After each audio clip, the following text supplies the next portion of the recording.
Michael Quinlan did more to shape the doctrine of deterrence than any other man in post-war Britain. His passion was to reconcile just war theory with the possession of nuclear weapons. After he retired, he co-wrote, with Charles Guthrie, Just War, The Just War Tradition, Ethics in Modern Warfare. He became director of the Ditchley Institute, a visiting professor at King's College London, and a senior consultant at the International Institute of Strategic Studies. He also conducted a review of MI5 and MI6, his job earlier. He was a civil servant, becoming Permament Secretary at the Ministry of Defence, having served earlier there as Deputy Under-Secretary, Policy, during the late 1970s and early 1980s, when the fashion in Labour swung towards unilateral nuclear disarmament.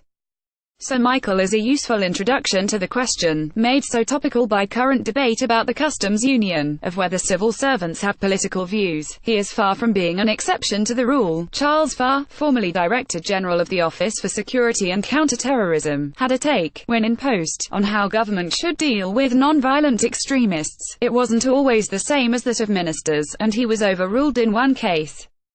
That of Zakir Naik, who he believed should be allowed to enter the country, under certain conditions. The institutional view of the Foreign Office swung from being skeptical of the European project to enthusiastic about it. If you want to know the details, read the account of no less pro-EU a figure than Hugo Young, the former Guardian political commentator. The key personnel are listed in it. He called his book, in a title with two meanings, This Blessed Plot. That civil servants have an interest in policy is not at all a bad thing. After all, they would not be able to give solid advice on how to implement it if they did not. Neither can they be neutral. Strictly speaking, we all approach political decisions, or others, with preconceptions that are so much a guide to our thinking that we scarcely notice they're even there, believing, for example, that state has a duty to the severely disabled, the destitute, and vulnerable children. If anything, the policy capacity of individual departments is too weak. We need more civil servants like Michael Quinlan, not fewer, nor are they under an absolute obligation to do what ministers tell them, any more than the rest of us are with our employers. If a civil servant cannot reconcile his orders with his conscience, then he should resign, which is preferable to whistle-blowing unless the instance is scandalous. But if civil servants are not bound to governments by a moral obligation, they are by a professional one. If they're not prepared to quit, they must get on, after putting their case, with doing whatever it is that ministers ask them to do. And while civil servants cannot be neutral, they must be impartial, prepared, for example, to implement the government's policy of leaving the customs union. We will explore tomorrow the tortuous difference between staying in the customs union, which the Prime Minister ruled out in her Lancaster House speech, and staying in a customs union, which she did not. In broad terms, much of the criticism of the civil service in this regard has been unfair. There is no uniform view. The Department for International Trade, for example, will favour leaving the customs union, if only because the common commercial policy, an integral part of it, is incompatible with controlling our own trade policy.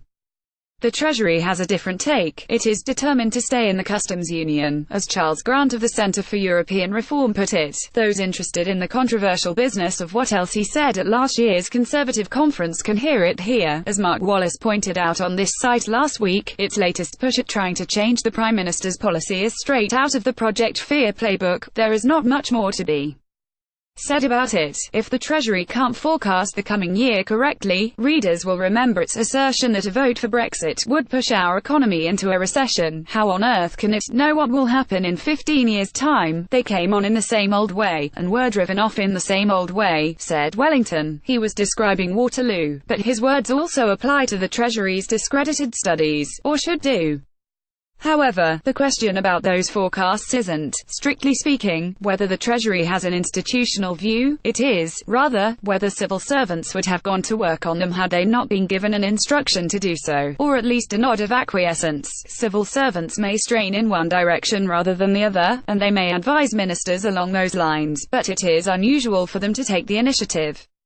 Without the consent of politicians, the most natural course to take in this instance is to apply Hammond's razor, which at least one senior minister has already done in private, just as it is to ask who gained most from the leak. We look set to find out this week whether May will stick to her Lancaster House policy, or carry out the maneuver that her only female predecessor so disliked, a U-turn.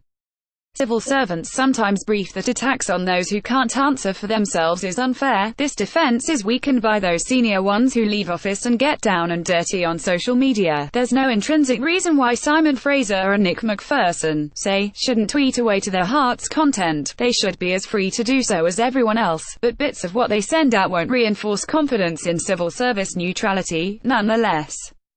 All truths hold, Margaret Thatcher said. Advisers advise but ministers decide. She was right. If you don't like what the Treasury is up to, don't blame its staff. Get a new Chancellor. If you don't approve of the Foreign Office's take on the EU, get new departments, as the Prime Minister has done. If you don't like what the government is up to, don't blame naked civil servants, who can't speak for themselves. Blame ministers in emperor's new clothes.